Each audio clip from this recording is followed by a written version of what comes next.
Bentengan menjadi salah satu permainan favorit di era 90-an. Membutuhkan ketangkasan, strategi, dan kerjasama tim.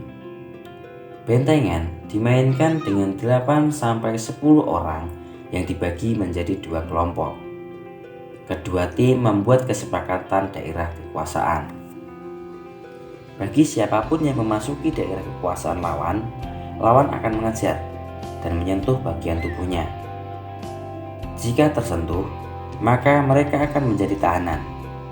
Permainan akan diakhiri dengan menentukan jumlah skor sesuai dengan kesepakatan bersama. Berapa banyak tim lawan berhasil menyentuh benteng lawan, tim itulah yang berhak menjadi pemenang.